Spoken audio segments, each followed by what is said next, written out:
Global News at 9. Abandoned a recurrent pain in Laoluakande. President Buhari charges Nigerian military to wipe out bandits.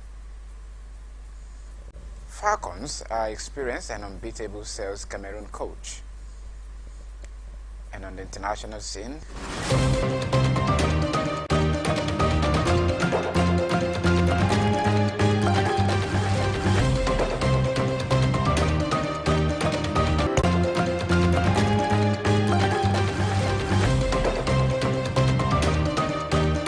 seems to be taking a different turn.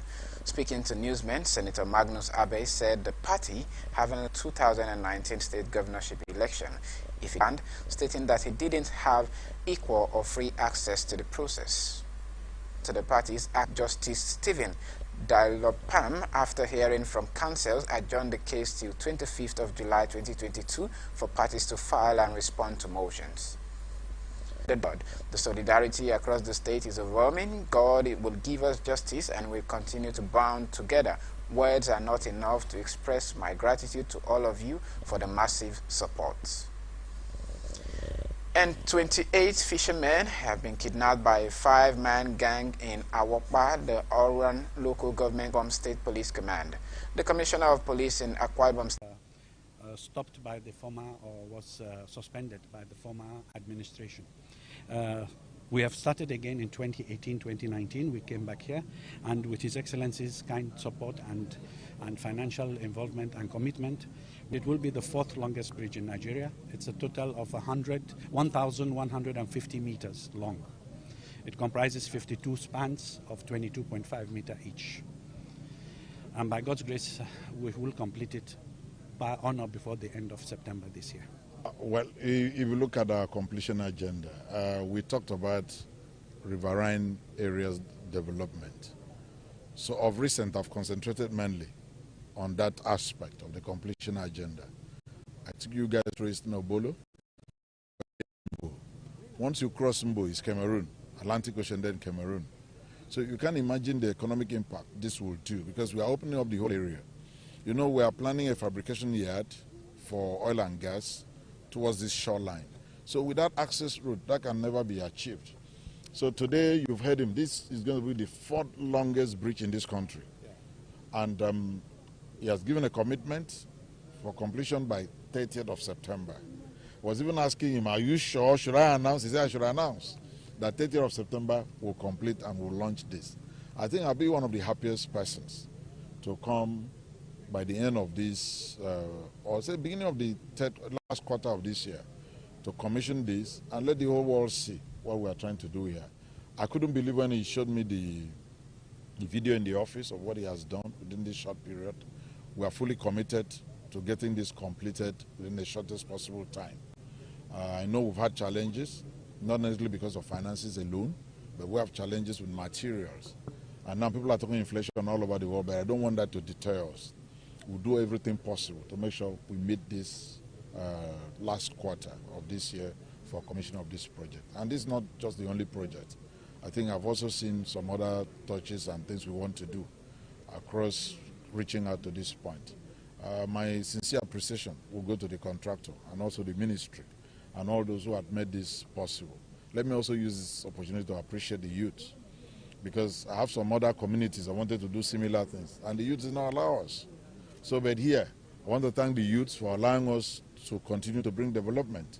Because if you have to eat an omelette, you must break an egg. I was just passing through a very major laterite, and people were saying, oh, the road is bad. I say, if the road is not bad now, it cannot be good tomorrow. Because we need to pour laterite before we put these chippings. That's the stone base. And then do the binding course, and then do the finishing course. And that's how you arrive at the road. So if people just pass when we are pouring laterite, oh, they abuse the governor, the road is bad. The road must be bad first in order to be good. If the road is not bad with laterite, how will the road be good? So let me thank the youths here, because they've been quite patient throughout the piling and throughout the construction work here. I just believe they will be good to the end.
Cameraman, please. Don't go area again.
Moving on now, the Senior Special Assistant to the President on Media and Publicity for the Vice President Yemi Osibanjo has announced through his official Twitter handle that the Vice President is hospitalized and set to undergo surgery.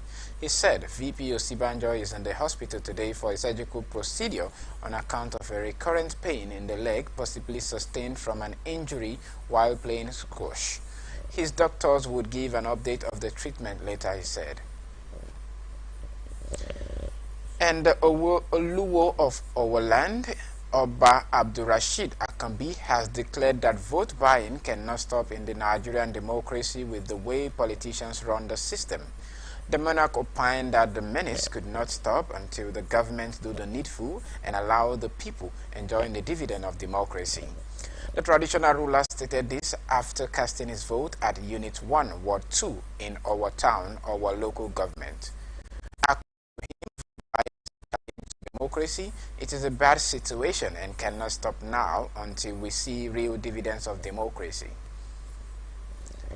Now, a lawyer in Kaduna State, Barrister Timothy Badmus, on Saturday condemned protest organized by the Christian body on Friday in Abuja against Muslim ticket of the all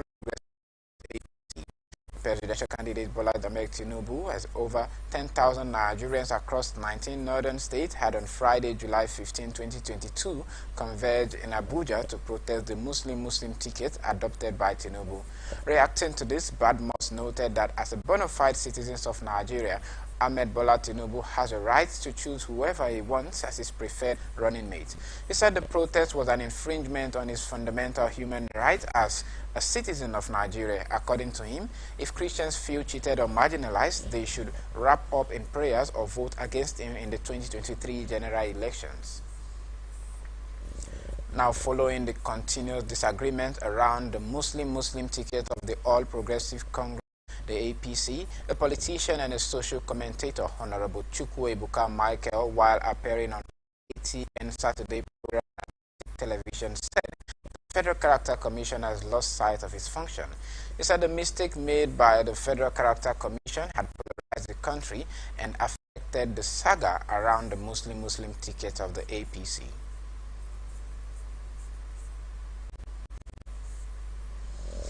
Now, ahead of the 2023 general elections, National Chairman of the All Progressive Grand Alliance, APGA, Chief Victor Oye, has advised Nigerians to settle for a team capable of challenging the governance narrative of the country. This is even as he stated that the religious disposition of the President and Vice President of Nigeria is not as important as their capacities to deliver good governance when elected. Oye gave the advice against the backdrop of advice commentaries elicited by choice of Kashima Shettima of state as running mate to the All Progressive Congress APC presidential candidate Asiwaju Bola Ahmed Tinubu. Like Tinubu, Shettima is a practicing Muslim. The coordinator, NDLEA Celebrity Drug Free Club, Mr. Wilson Egado, making a presentation at the conference organized in commemoration of the 2022 United Nations International Day Against Drug Abuse and Illicit Trafficking in Lagos today, has, part of efforts, urged the club to stop substance abuse in the nation. The Nigerian Drug Law Enforcement Agency (NDLEA) has admonished the entertainment industry not to promote drug abuse via their craft and conduct. The Director General of NDLEA, Brigadier General Buba Mawa, retired, made this appeal today while speaking at the NDLEA Drug Free Club conference organized in commemoration of the 2022 United Nations International Day Against Abuse and Illicit Trafficking, tagged Best Approaches to Drug Control, the Role of Entertainment Industry Practitioners. Mawa, who was represented by the NDLEA Assistant Commander General Narcotics, Mr. Shegun Oke, observed that the make-believe from movies, music, comedy, and have contributed to the abuse of drugs and substances by Nigerian youths. At the event themed Addressing Drug Challenges in Health and Humanitarian Crisis, the NDLEA boss stressed that the NDLEA Drug Free Club is significant and similar to the War Against Drug Abuse initiative introduced by the leadership of the agency. And now President Muhammadu Buhari has ordered the armed forces to wipe out terrorists, bandits, and other enemies of the country from the surface of the earth with immediate effect to bring lasting peace to the country and the African continent in general. Buhari, who gave the directive during the ceremony, Course 44 of the Armed Forces Command and Staff College, Jadi, Kaduna State, vowed that the masterminds of the recent Kuje prison attack and other attacks country must not be allowed to go free, but must be sent to their creator.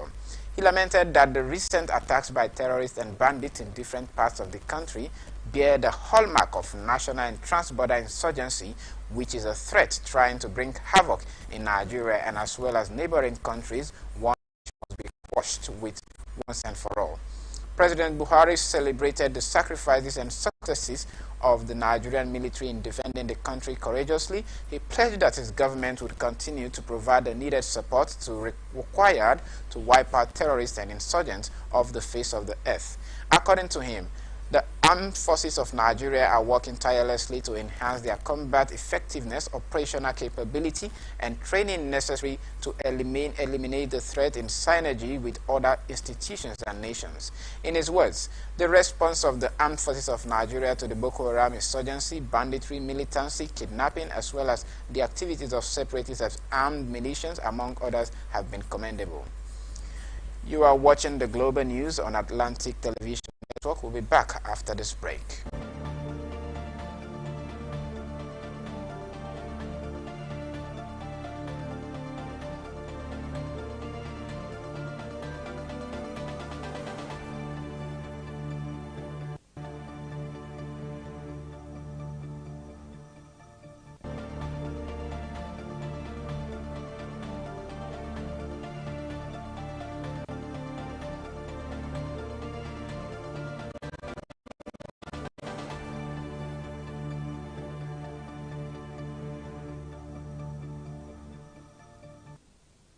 Welcome back. This is the Global News on Atlantic Television Network. Now to the rest of our stories.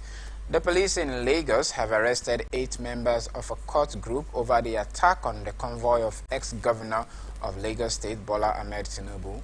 The incident was said to have occurred after the All Progressive Congress flag bearer returned to the state from Abuja after the presidential primaries. One of the suspects, Ramon, and his Joju said they were directed to stop the motorcade from getting into its final destination. We were paid to prevent those on the convoy from getting to the palace of Oba of Lagos and to disperse them, he revealed. According to the Assistant Inspector General of Police, Zone 2, Lagos and Ogun, Bode Adeleke announced the arrest. Zonal Public Relations Officer SP Hawa Idris Adamu said those in custody were sponsored by someone who wouldn't want to be mentioned by name. They also belong to various court fraternities. Investigations are still going on, and we will get back to the press as soon as we have the principal suspect in our. Now, the Director General, Nigerian Maritime Administration and Safety Agency, NIMASA, Dr. Bashir Jamo, two special missions aircraft in the Deep Blue project fleet of the agency will be deployed to fight oil theft and protect the nation. Speaking at the currently held 16th edition of the Maritime Seminar for Judges organized by the Nigerian Shippers Council, Jamal described oil theft, pipeline vandalism, and illegal refinery as unlawful activities capable of threatening the economic and environmental well-being of the country. He said the aircraft from the mobile asset of the Deep Blue project will support existing platforms deployed by other security agencies which NIMASA has subsisting memorandum of understanding with. Jamal explained that the aircraft would assist in patrolling oil facilities, installations, and other assets to observe suspicious human and vessel movement in and around the facility. The NIMASA DG, while reinstating the agency's commitment to fighting crime and secure maritime domain, reminded participants at the seminar of the President Muhammadu Buhari's interest in rebuilding stakeholders and investors' confidence in the country's maritime sector. The management of the Nigerian Customs Service has deactivated 5-star logistics terminal from its operations portal over 97.3 million naira asset debt. Acting the National President of the Association of Nigerian Licensed Customs Agencies, Kayode Farinto, who announced this in a statement on Friday, said the development had led to congestion of imported vehicles at the port. Noting that cleared vehicles were unable to exit the terminal, the statement read in part, "It has been brought to the notice of the National Executive Committee that our members are unable to exit the already released vehicles and cargoes from the 5-star logistics due to the fact that the terminal operator has been deactivated from customs portal as a result of unpaid assessment running into millions of naira. However, we shall be giving the terminal operator between now and next week Tuesday to resolve their issues with the Nigerian Customs. If not, ANLC will be taking the company to court for breach of agreement and failure to deliver these cargoes to the importers." Also, 5 stars should know that it will be responsible for all demurrage and storage that may accrue during this period, effective from July 6, 2022 to date. Finally, we urge our members to be calm and law-abiding, and I will want to advise that we keep the receipt of all payments during this period. We are hopeful that the company will expedite action in effecting payments so that their officials can go back to business because they are very strategic to us in the trade value chain. Popular Nigerian music star David Adedeji Adeleke has expressed optimism that his uncle Ademola Adeleke of the People's Democratic Party (PDP) in the ongoing governorship election in Osun State would win the race. In a series of tweets, David Doe urged his followers to remain at the polling unit as counting continues despite heavy downpour. According to the singer, the stolen mandate of his uncle is being retrieved. He wrote, "It is raining. We will dance in the rain. Don't leave those collation centers. Victory is close. Retrieving the stolen mandate with full force. Imole Adeleke is coming." Now, Celestine Dixon, a public affairs analyst who appeared on ATN Society Watch, says the federal government of Nigeria should be careful and must have citizens' data before disbursing the over 400 billion naira poverty alleviation program. Before such a program will be carried out, there will be adequate statistics. Nigeria as a federation is broken down into state, federal, and local government. And we have an idea of how many local governments we have in Nigeria. And equally, we have an idea of what the population, even if it is an estimated population of Nigeria. And so we also have an idea of how many communities exist in each of these local government councils. And so the demographics and other statistics were supposed to be conducted by experts. There must be adequate survey as to determine, demographically, the population of the beneficiaries in terms of the trader money. It would be recalled that the federal government had approved the sum of 100 billion naira under the National Poverty and Empowerment Program, conditional cash transfer, farmer money, and market money. The governor of Nasarawa State, Abdullahi Sule, made the disclosure while speaking with State House correspondents on Thursday after a meeting of the National Steering Committee of the PRGS at Aso Rock in Abuja to review the implementation of what was approved in the budgets. Now, about 3 persons have been arrested by the Economic and Financial Crimes Commission for alleged vote buying. The suspects were simply identified as Jimo Kasim, Ademoye Bahi, Abidogun Ismail. Report says the suspects were arrested at the polling units 002, Ward 2, Ababu, Isale Osun, Oshobo. Meanwhile, Clean Foundation alleged that the security agents deployed for the governorship election in Osun State looked the other way while political party agents openly buy votes for as low as 3,000 naira. The Chancellor of Catholic Diocese of Kafancha, Reverend Father Emmanuel Okolo, in a statement released to newsmen in Kaduna today, said that 2 Catholic priests have been abducted, and the attack took place Friday evening. The Chancellor said, "It is with great pain that we announce to you the kidnapping of 2 of our priests, Reverend Father John Mark Chitum and Donatus Cleopas. The sad event of their abduction occurred around 5 p.m. of July 15, 2022, shortly after the 2 priests who were on their way to a function at different parish in the Lere government area of Kaduna State. We solicit for an intense prayer for their quick and safe release. We equally call on all and sundry to refrain from taking the laws into their hands. We will use every legitimate means to ensure that their quick and safe release is ensured. May Jesus crucified on the cross listen to our prayers and hasten the unconditional release of his priests and all other kidnapped persons." That just about a week ago, the remains of Reverend Father Vitus Borogo, another Catholic priest who was killed by terrorists in his farm, was buried last week Thursday. Now, following the June 5 terrorist attack in Owo, the chairman of the Southwest Governorship Forum and the governor of Ondo State, Oluwarotimi, his administration would not let the state citizen down once more. As part of his administration's resolve to further bolster the security of the people, Akeredolu made a statement in Akure while presenting 50 fitted patrol vehicles to all the security agencies. He commissioned and delivered extra 50 vehicles was to prove his administration is dedicated to giving the security service operating in the state the support they require.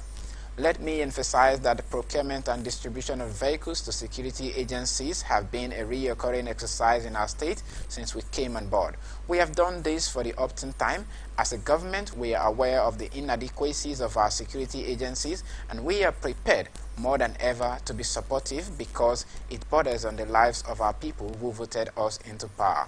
While commending the governor for his gestures, the commander of Amotekun Corps, Adetunji Adeleye, said the concern of average citizen is the issue of security and the challenge of security agencies is the issue of transportation. And now we move to business reports from our Lagos studio. Over to you now, Godwin, for the business report. Good evening and welcome to the business desk of Global Business News. I am Godwin Sunday. 28% in the trading week ended Friday, July 15th, thanks to Airtel African PLC, which helped to reroute the market northwards following its huge gains on Friday. The market had started the holiday shortened week on a negative note. It moved further south on Thursday before rerouting north on Friday by 1.71% as Airtel Africa led the top Advancers League after its shares price increased by 173.20% or 10% on Friday from day open low of 1,732 naira 20 kobo to 1,905 naira 40 kobo month to month. The market has increased by 0.77%, while year-to-date positive returns stood higher at 22.24%. While the Nigerian Stock Exchange Index, which tracks the top 30 companies in terms of market capitalization and liquidity, increased by 0.91%. The Nigerian Stock Exchange Sectorial Index closed the week in red, excluding Nigerian Stock Exchange Oil and Gas Index, which saw 0.02% increase. Nigerian Stock Exchange Banking Index was down by 0.52%. Nigerian Stock Exchange Consumer Goods Index minus 0.30%. Nigerian Stock Exchange Industrial Index minus 3.38%. Nigerian Stock Exchange Insurance Index minus 1.89%.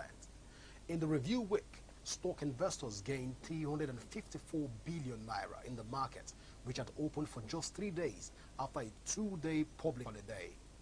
The market's performance indicator, All Shares Index, and market capitalization increased to 52,215 point and 28,157 trillion naira, respectively, as against preceding weekend, when both indicators stood at 51,557.41 points and 27.803 trillion naira. Still on the news, motorists and commuters in Lagos and Ogun State on Tuesday again lamented the biting consequences of the lingering fuel scarcity as the situation remained unchanged from the trends experienced over the past 2 weeks. Checks Power correspondence shows that the price of premium motor spirit, popularly referred to as petroleum, seemed to have stayed at 200 naira, about the same price the product has been selling in Lagos, Abuja, and some states over the past week. It was also observed that a number of fueling stations in Lagos remained closed for business, ostensibly to the fact of the unavailability of the product. Also, the few outlets dispensing in the cities had long queues as motorists jointly to buy the product. For the checks, but television also showed that transport fares across various parts of Lagos maintained a 50% hike due to the continued scarcity of PMS. Our Lagos reporter brings us this report.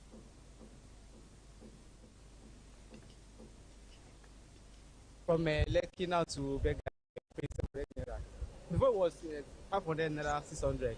It's part of its first scarcity now. Price of transportation is Although the federal government has maintained a position on the non-removal of petroleum subsidy, but the price of the commodity doesn't seem like what is going down soon. It's on this premise that we ventured into the streets to find out the current prices of petroleum produce in Lagos. 1.5 Mura, 5 litre. My name is Mr. Chris Tom West. Well, incidentally, it ranges between 200, 250, depending on where you're seeing. Well, actually, in my area, Akute area, 400. My name is Mr. Jami Wabiola.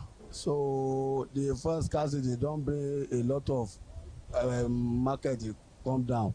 That so far now is too much for us. To eat 7, no eat it. Don't carry first scarcity, journey them. From Lekki now to Bega here, I pay 700 naira. Before it was 500 naira, 600. It's part of its first scarcity now. Price of transportation is a little bit fair. Like most of the places are not yet gone high. Like from my place, like Alagbole to VI, normally it was 400 naira, it's still within 500 naira and 400 naira. There is no doubt that irregularities in the price of petrol is adversely affecting the productivity of the micro and medium economy of Lagos. Away from petroleum, back to international affairs. China's economy grew at a slowest pace since the start of the COVID-19 pandemic in the second quarter, highlighting the punishing economic toll of Beijing's stringent dynamic zero-COVID strategy. The world's second largest economy expanded just 0.4% year-on-year between April and June. Officials' data showed on Friday as lockdown across the country stifled industry production and consumer spending. The Niagara expansion was the worst performance since the first quarter of 2020, when China's economy shrank 6.9% after authorities imposed the first COVID-related lockdown in the city of Wuhan. The result, which was well below market expectation, comes amid rising fears that the world would slip into recession as the war in Ukraine, supply chain disruptions, and rising interest rates cloud the outlook for growth. The data was weaker than expected, with most analysts expecting around 1%. Carlos Casanova, senior economist for Asia at UBAP in Hong Kong, told Atlantic Television. China has set an economic growth target of about 5.5% for 2022, which economists widely believe Beijing will struggle to reach.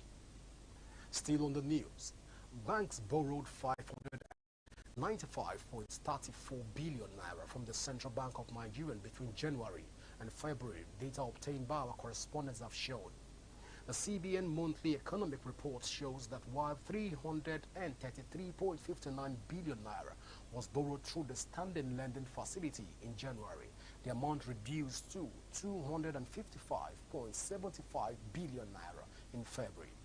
The CBN said increased liquidity in the banking system caused a reduction in the amount borrowed by the lending institutions.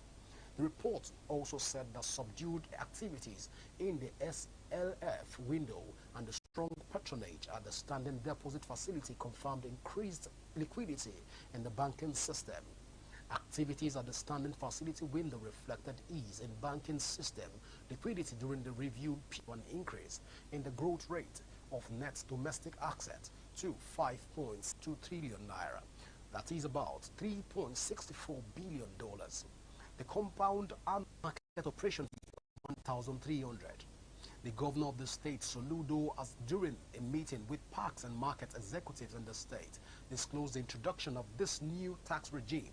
He said the move was because the era of revenue generation through the sales of crude oil was gradually phasing out.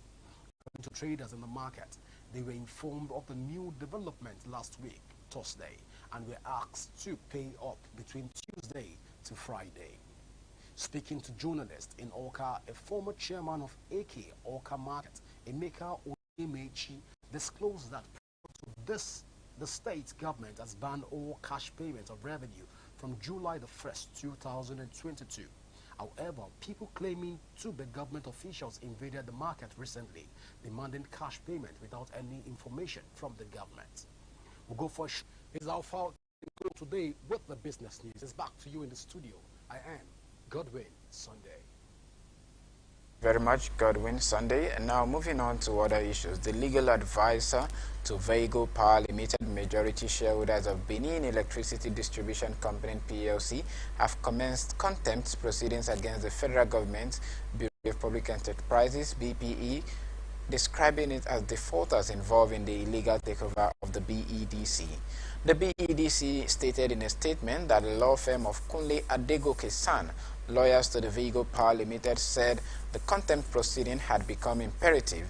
The law firm said this was because the attention of its client was drawn to a publication issued by the BPE on July 13, 2022, which the Bureau labeled to justify its attempt at illegally taking over the BEDC Electricity PLC.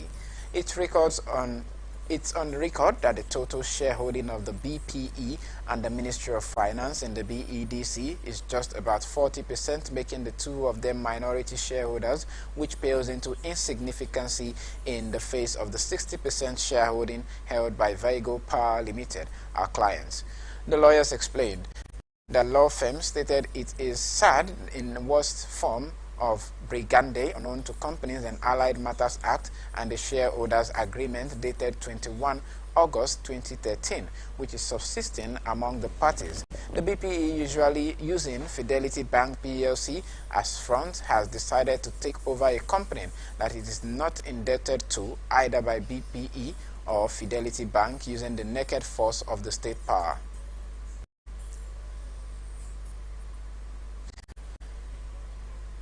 Now let's move over to our foreign desk.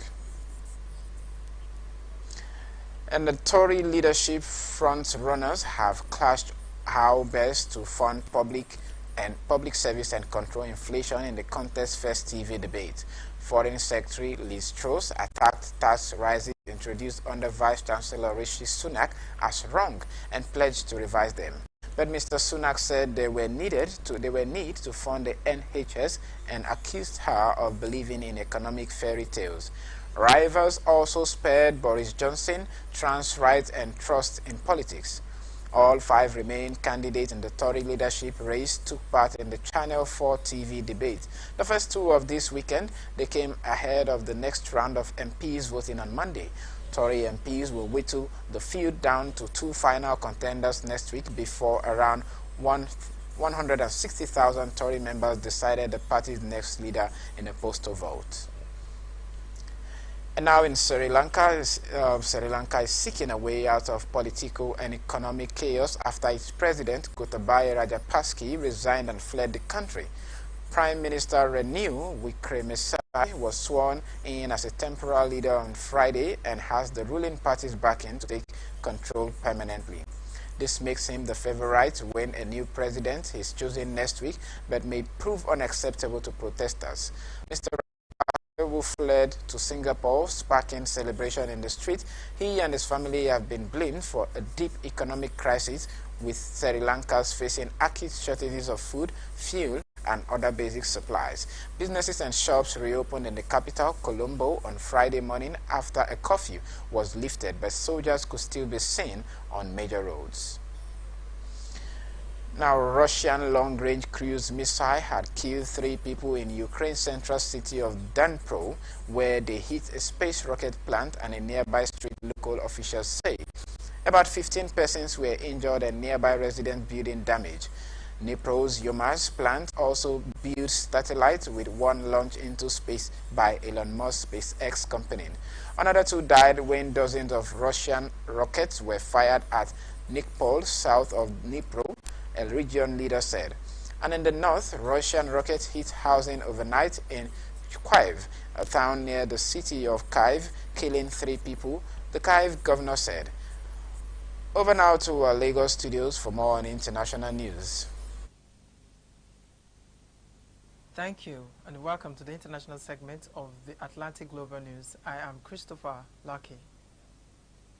Mali's military-led government said that temporarily suspending troop rotations by the UN peacekeeping mission, days after arresting 49 soldiers from Ivory Coast, who it said had arrived in the country without permission. Mali's ruling junta, which seized power in an August 2020 coup, has repeatedly butted heads with of its traditional partners following sanctions, condemnation over election days, and its security cooperation with Russian mercenaries.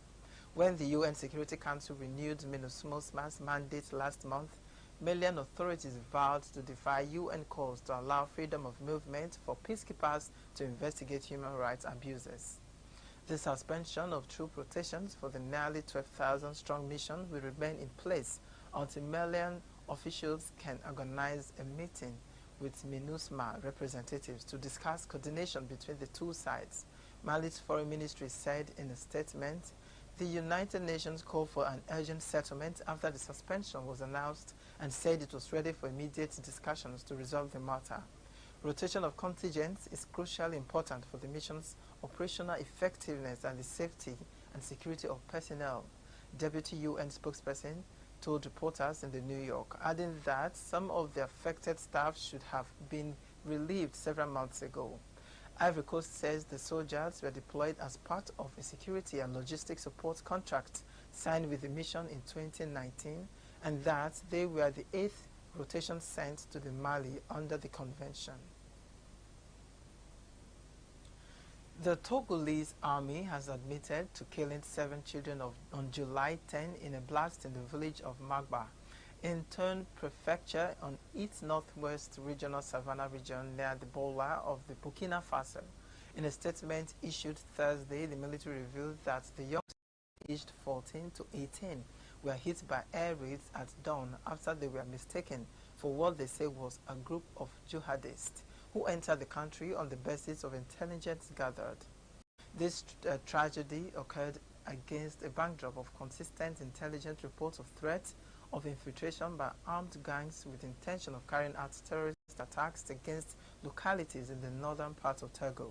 The statement said, given the imminent danger and determined to ward off any hostile action that might endanger the population, the command of Kajaro operation reinforced the surveillance and control of the area by land and air. It was during these operations that an aircraft on night patrol mistakenly targeted a group of people it mistook for a column of moving jihadists. Kajore, a military post established in the town as part of efforts to thwart potential moves by armed groups in Burkina Faso to sneak into the country. The admission comes to light after an investigation launched following the death of the 7 children killed as they were returning home late at night from celebrations of the Muslim holiday El Adha, and those 2 were also wounded. Togolese armed army said at least a blast caused the death of youngsters, but did not elaborate on the cause of the explosion. Since June 13, the Savannah region has been under a state of emergency as part of President Farouk Ngezebe's administration's efforts to overcome activity of armed groups spilling over from Burkina Faso, the epicenter of the conflict in the Sahel. In the May, 8 soldiers were killed and 13 others wounded at a security outpost in the locality of Kegbenja in the Savannah region by unknown gunmen. Last November, security forces repelled a similar attack by unidentified armed men that the government believed came from Burkina Faso. Popular Togolese human rights activist Farida was scathing in her rebuke of the government. This level of recklessness, when the military of the bloody dictator executes children between the ages of 9 and 15 under the pretext that they thought they were terrorists. Can they tell us how they identify a terrorist? She tweeted, "What does a terrorist look like?" And that's it on today's edition of the International Segment. I am Christopher Lucky. Back to you, Port Harcourt. Up next, entertainment stories. Now, fans of Kids have taken to social media platforms to celebrate the award-winning singer as he clocks 32. Ayodeji Ibrahim Balogun, popularly known as Wizkid or Big Wiz, made his debut in the Nigerian music industry in 2011 and has been breaking ground since then. The Grammy Award winner holds several notable achievements in the Nigerian and the global music space. Now, Nemsia Films has confirmed the lead star of its Amazon Prime Video original Breath of Life. A source revealed that Netflix Blood Sister star Wale Ojo will lead the cast of the feature film set to kick off principal photography ending on July. The film was written and directed by BBC Shaw, is a faith-themed film which portrays a man whose encounter with a young lady transformed his life and sense of purpose. While Ojo is yet to confirm his latest role, the British-Nigerian star has enjoyed a relatively great year with notable titles including Netflix first original series Blood Sisters and Omanu Ojochemene's Elijah's pollution-themed A-Pace Code Forward.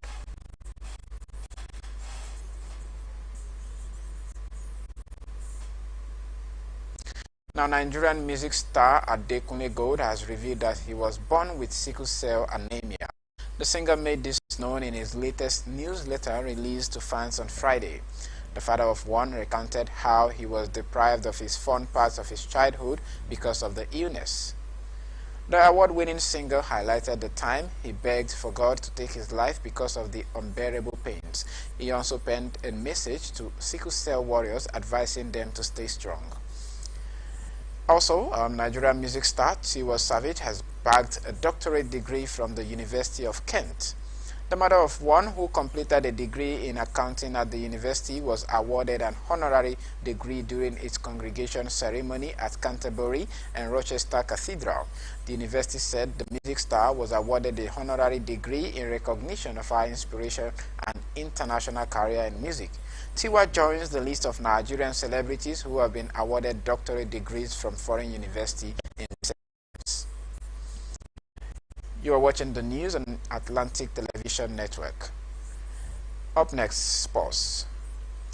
Now, Senegal international defender Kalidou Koulibaly has signed a 4-year deal Premier League clubs on Saturday.